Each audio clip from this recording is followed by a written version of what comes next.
La radio sur les rails, un projet qui roule en partenariat avec la communauté de communes de la vallée de Chamonix, SNCF Voyageurs TER Auvergne-Rhône-Alpes et la région Auvergne-Rhône-Alpes.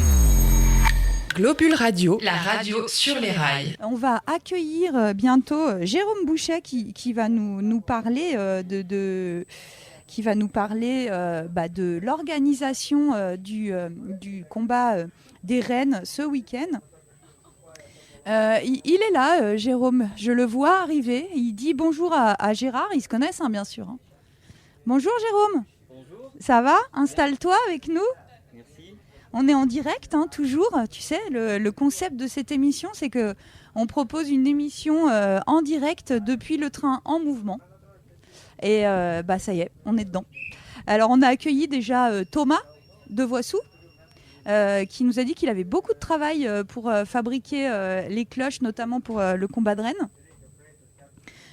On a accueilli Gérard, que tu as croisé.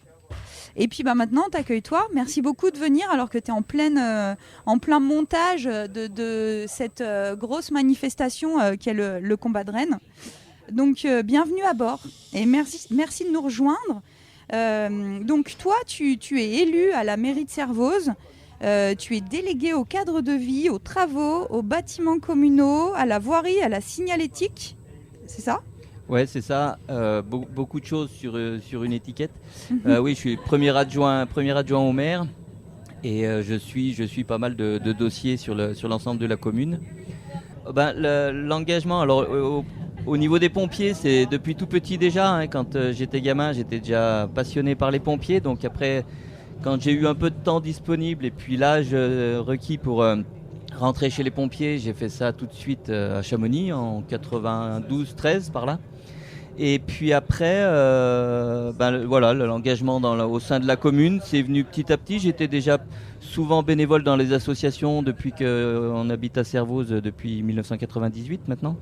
Donc toujours un peu dans les associations. Au début, la foire aux moutons, les combats des rennes quand ils ont lieu tous les 4 ou 5 ans à Servoz. Il y a aussi le don du sang. Enfin bon, il y a un petit peu. J'aime bien participer. Ça permet de rencontrer plein de gens. Ça donne un bon coup de main au village. Et puis après la vie municipale en elle-même, le conseil municipal, c'est venu un petit peu après, depuis 2014, premier mandat. Et puis voilà, en fait la vie communale c'est assez passionnant, assez prenant. Donc une fois qu'on a commencé à mettre le pied dedans, il y a toujours des choses à faire avancer, des nouveaux dossiers, des nouveaux chantiers. Donc petit à petit, ça va faire 2 mandats et c'est bien prenant. Et j'ai l'impression, d'après ce que j'en vois, puis les retours qu'on en a, que ça permet aussi de faire avancer un peu le village. Ouais, c'est un enthousiasme. Ah oui, ça, il faut être enthousiaste, parce que c'est long, il y a beaucoup de parties administratives et tout ça. Mais voilà, on est content quand les choses avancent. Et puis, mine de rien, avec les petits moyens de la commune de Servoz, on arrive à faire des choses assez intéressantes. Donc, pourvu que ça dure. Donc, ce qui t'occupe cette semaine, c'est le combat des vaches, le combat des rennes, qui a lieu ce dimanche 24 à Servoz. Donc, après avoir discuté avec Thomas de Voissou, qui est fabricant de sonnettes, Gérard Berru, qui est éleveur et qui participe au combat, peut-être tu peux nous parler de ce combat qui a lieu en fait de façon naturelle, normalement avant la montée en alpage. Mais comment ça s'organise un événement comme celui-ci ? Oui, alors les vaches, naturellement, elles ont tendance à créer leur hiérarchie par des combats, par des luttes qu'elles font toutes seules tout au long de la saison, en fait. Donc plutôt à l'extérieur, quand elles sont attachées à l'écurie, ça arrive aussi qu'elles essayent de se battre, mais c'est moins pratique. Alors après, c'est les éleveurs petit à petit qui ont essayé de créer une petite fête. Au début, ça remonte au début fin des années 80. Les éleveurs se retrouvaient comme ça entre eux, ils amenaient quelques vaches chacun. Et puis petit à petit, ils ont dit tiens, on va faire plus gros, on va essayer d'intéresser aussi le public et les habitants de la vallée à cet événement. Donc il y a eu les premiers combats qui se sont organisés, alors après avec une petite buvette au départ, et puis après on a fait un peu de restauration, etc. Et puis alors il y avait un tour de rôle qui s'était installé avec les 4 communes où il y avait le plus de vaches noires dans la vallée. Donc c'était Chamonix, Argentière, Les Ouches, Servoz et les Contamines Montjoie. Après, il y a eu une période où il y a eu quelques essais sur le gifre. Et puis, après les contraintes de déplacement de tout le monde, c'était un peu plus compliqué. Et puis en même temps, s'est développé le combat international, donc celui qui a eu lieu l'année passée à Chamonix. Voilà, avec l'Italie et la Suisse. Voilà, donc avec le Val d'Aoste et le canton du Valais. Donc là, c'est un combat qui tourne tous les 3 ans, chaque année dans un pays différent, et qui du coup a empiété un peu sur l'organisation franco-française et qui a empêché le rythme de 4 ans sur lequel se déroulaient les combats dans les petits villages. Donc là, le dernier qu'il y a eu à Servoz, ça devait être de mémoire 2015. Donc ça commence à dater un petit peu, mais entre le Covid, les confinements et puis le combat international qui vient se greffer à Chamonix, du coup quand il y a un combat à Chamonix, il n'y en a pas d'autres dans les autres villages. Ah oui, quand il y a voilà. le combat international. L'année dernière, il n'y a pas eu de combat dans les petits villages, c'est ça? Ouais, non, c'est ça. C'est soit l'international à Chamonix, soit l'international à Aoste ou à Martigny, et un combat dans la vallée de Chamonix, ou au Contamine. Donc bon, cette année, on est ravis que Servoz accueille ce combat des rennes sur le pré de l'église ce dimanche 24. Et il y a combien d'éleveurs à peu près qui viennent, combien de vaches? Gérard nous disait qu'il y avait à peu près 6 catégories, enfin pas à peu près d'ailleurs, qu'il y avait 6 catégories de combat. Alors exactement, j'ai pas le nombre d'éleveurs, mais j'ai le nombre de vaches. 68 vaches pour cette année. 68 vaches. Alors ils ont restreint un petit peu parce que l'urbanisation grandissante du village de Servoz nous a fait perdre un petit peu de terrain, notamment où étaient attachées les vaches. C'est au dernier combat. Maintenant il y a des bâtiments de logements collectifs, donc on peut plus mettre les vaches à cet endroit-là. Donc ils ont réduit la voilure. Que 68 vaches, surtout des éleveurs Vallée de Chamonix et un petit peu ailleurs de Haute-Savoie, mais voilà, il n'y a plus de Savoyards ou de gens d'Isère qui venaient aussi pendant un moment. Donc là, 68 vaches. Moi, j'ai recensé 5 catégories. Il y a 3 catégories de vaches selon leur poids. Donc les vaches, c'est des vaches qui ont déjà eu des veaux, qui sont des mères. Mm-hmm. Et puis après, il y a une catégorie pour les génisses de 3 ans qui attendent leur premier veau. Et puis après, les génissons entre 1 an et demi et 2 ans et demi qui viennent aussi pour le combat. Ok, et pourquoi c'est important pour Servoz de perpétuer cette tradition et de prendre part à la tradition? Alors parce que Servoz est peut-être un des derniers villages ruraux de la vallée de Chamonix. On s'aperçoit que les 3 autres, au moins les 2 autres communes, Chamonix-les-Ouches, sont plus tournées vers les événements sportifs ou ludiques. Valorcine a encore un côté rural et traditionnel, mais avec moins d'éleveurs peut-être. Et puis l'envie des éleveurs du bassin de vie de Servoz, parce que donc on retrouve Joseph Deschamps qui est dans la plaine Saint-Jean, un enfant de Servoz mais qui habite sur la commune des Ouches. Marc Ouvrier-Buffet qui est de Servoz, et puis Jean-Louis Cros qui sont tous les 3 du comité d'organisation, qui ont envie de pérenniser cette animation. Et puis la commune, elle est toujours prête à accompagner dans ces événements-là. Pour nous, l'agriculture de montagne, plus largement le pastoralisme, c'est hyper important, c'est un des nœuds de vie de la vallée. Et donc voilà, Servoz est toujours contente d'accompagner, la commune est toujours contente d'accompagner les organisateurs d'événements agricoles ou similaires à l'agriculture.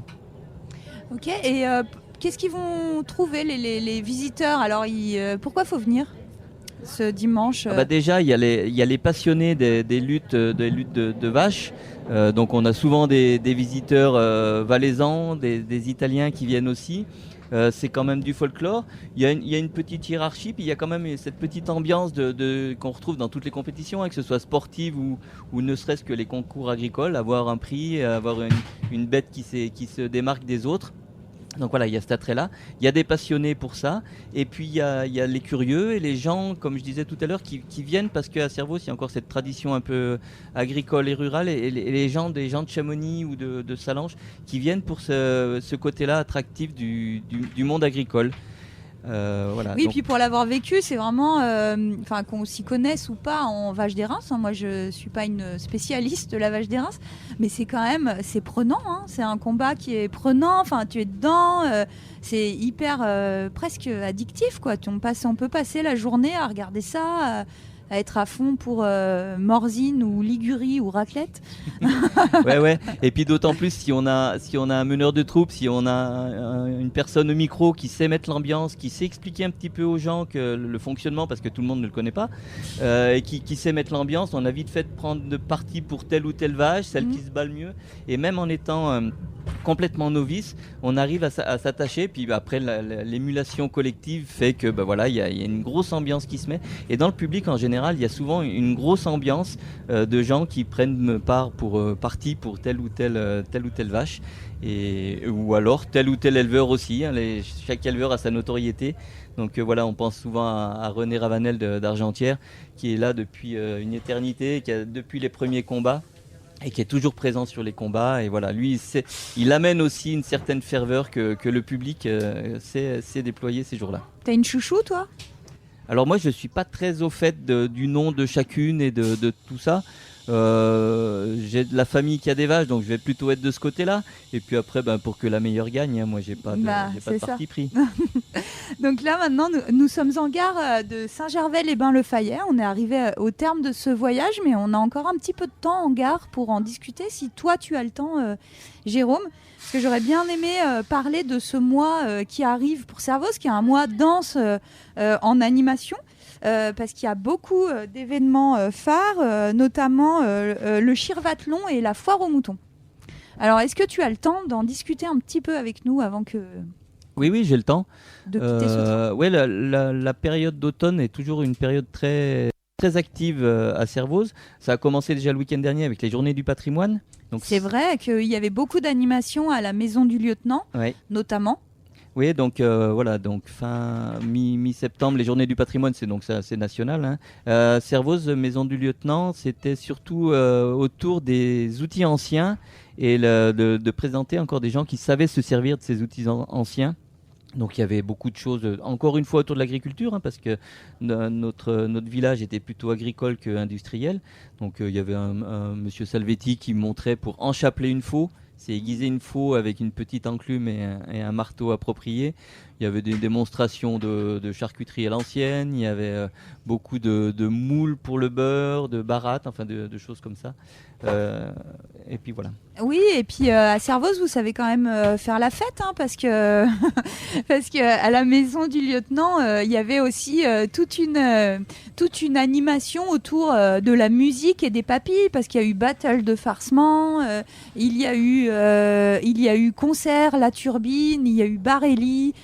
Et c'est toujours les animations à Servoz. Je trouve qu'il y a quand même un tissu associatif qui fait que quand il y a une animation à Servoz, tout le monde s'y colle un petit peu. Je trouve qu'il y a une saveur particulière, je trouve. Oui, tout à fait. Et puis donc la Maison du Lieutenant, c'est une maison qui est animée par les animateurs nature de la communauté de communes de la vallée de Chamonix-Mont-Blanc. Donc c'est des gens qui sont là aussi pour créer de l'animation et des événements. Cette année, la petite buvette restauration qui est au rez-de-chaussée de la Maison du Lieutenant a changé de gérant. C'est des gens qui sont bien investis, qui ont envie que ça bouge, et du coup ils créent aussi des événements, et puis tout ça fait que la Maison du Lieutenant commence à être connue pour son côté gastronomique et son côté événementiel, et dès qu'il y a des animations, on retrouve un public régulier. Et donc alors à venir le week-end prochain, le combat des rennes, suivi du week-end d'après, le 1er octobre, on a le Chirvathlon. Alors ça aussi, c'est une institution. Oui, tout à fait. Alors j'ai plus le chiffre en tête, mais ça doit être le 20e, 25e Chirvathlon, qui a changé un petit peu de modèle l'année passée avec un nouveau bureau, des nouveaux membres de l'association. Et surtout, je crois, un petit événement qui fonctionne bien autour des enfants, une petite course pour les enfants, et qui a super bien fonctionné l'année passée. Tout le monde était ravi de ce petit événement pour les enfants. Et puis après, la traditionnelle course... avec la course à pied, le vélo de route et le VTT pour terminer. Donc voilà, et la célèbre soupe à l'oignon pour clôturer cette course et redonner de l'énergie à tout le monde. Après l'effort, le réconfort, comme on dit. Voilà. Et sinon, le 8 octobre, alors encore plus emblématique, c'est la foire aux moutons de Servoz. Ouais, alors là, j'ai le chiffre, c'est la 36e foire aux moutons. Alors donc le 8 octobre, la foire aux moutons, c'est calé, c'est toujours le deuxième dimanche d'octobre. Donc c'est facile à se souvenir si des fois vous avez des doutes. Et puis voilà, donc on repart avec une des plus grosses animations du village. Surtout quand on a la chance d'avoir du beau temps, où on attire une grande partie de gens de l'ensemble du territoire, Haute-Savoie, voire un peu plus loin, des gens qui viennent pour passer une journée ou un moment de la journée du dimanche à Servoz autour des moutons et de tous les stands d'animation qu'on retrouve tous les ans. On a des férus, des bougnettes qui viennent exprès pour les bougnettes, on a les passionnés de cidre qui viennent exprès pour le jus de pomme. Et puis toutes les animations qu'il y a autour, l'exposition de tracteurs aussi organisée par Émilien Prudhomme. Et puis voilà, au départ c'est quand même pour les moutons. Il y a un concours agricole avec un concours de moutons. La remise des prix qui se fait en général dans la salle des fêtes en fin d'après-midi. On retombe un petit peu sur l'émulsion tout à l'heure dont on parlait pour le combat des rennes, avec l'engouement pour telle ou telle vache. Là, les éleveurs sont tout le temps contents d'avoir un prix parce qu'ils ont amené une belle brebis, ils ont un beau bélier. Et voilà, donc ils repartent avec un lot, une sonnette ou des lots qu'on peut retrouver pour le monde agricole. Et ça, c'est aussi un moment qui est souvent pas très partagé par le public parce que ça reste un petit peu confidentiel. Ce serait bien que le public assiste aussi à ce moment-là. Parce que c'est une super journée à vivre en famille. Toutes générations confondues, on mange bien, les enfants voient des tracteurs et des moutons. Oui, les enfants voient des tracteurs, des moutons, des chèvres, des agriculteurs aussi, ça fait partie du paysage. Et puis, y a des petits manèges, il y a des petites activités spéciales pour les enfants. Alors, je n'ai plus le nom en tête de l'organisme qui vient. Je crois que c'est les manèges de la Toupine, c'est possible. Ah, c'est magnifique ça. Ouais, donc ils ont c'est les manèges à propulsion parentale, non? Voilà, c'est pas ça? il y a la propulsion parentale. Enfin, c'est souvent les parents ou les adultes qui doivent entraîner l'activité pour les enfants. Et voilà, ça permet. Les enfants sont enchantés, ils ont un nouveau jeu et les parents s'en occupent ou les adultes qui les accompagnent s'en occupent. Et puis voilà, donc là c'est la grosse animation annuelle de Servoz, de l'automne à Servoz. Et puis voilà, si on a du beau temps, ça va être encore une magnifique journée. Merci beaucoup Jérôme de nous avoir parlé de tout ça au micro de Globule. Merci d'avoir fait le trajet avec nous. On arrive au terminus de ce voyage à bord du Mont Blanc Express. Donc merci Kirstine d'avoir accompagné ce voyage. With pleasure. And I can't wait to join you at the foire, non pas la foire aux moutons, mais aussi la foire aux moutons. Mais ce week-end, tu as pas parlé de la nourriture qui est disponible. On a des beignets aussi. Non, au combat des rennes. Combat des rennes, donc il y a parce que repas... là, c'est mon estomac qui décide, tu vois. Voilà, c'est ça. Il est midi bientôt. Qu'est-ce que je peux manger ce week-end? Donc pour le combat des rennes, c'est farçon et rôti de porc pour le repas en salle. Et puis il y aura des grillades qui sont faites à l'extérieur et des crêpes également. Parfait. Ok, voilà, c'est super. On vient pour le farçon alors. Je précise pas qu'il y a une buvette au combat des rennes. Non, on l'a celle-là. Elle est ancrée sur la place. Merci à Jean-Claude aussi qui nous a soutenus tout au long de cette émission depuis le studio. Merci beaucoup pour toute cette aventure Globule Radio dans laquelle tu es depuis le début à mes côtés. Et mille merci encore à nos partenaires de nous faire confiance et de nous permettre de vivre cette expérience. Merci donc à la région Auvergne-Rhône-Alpes, premier partenaire de l'événement. Merci à la communauté de communes de la vallée de Chamonix qui finance cet événement. Merci à SNCF Voyageurs de nous permettre la mise en place de cette émission. Et bien sûr, un grand merci, un grand big up aux équipes du Mont Blanc Express d'avoir cru et soutenu ce projet. Un merci tout spécial et tout particulier à Blaise Palikowski et Sébastien Gillet, qui, pas du tout effrayés par cette idée, l'ont même pensé avec nous au tout début. Et on se retrouve dans le train jeudi prochain, au départ du Buet, dès 9h57. Et en attendant jeudi prochain, retrouvez cette émission en podcast dès demain matin sur globule.chamonix.radio.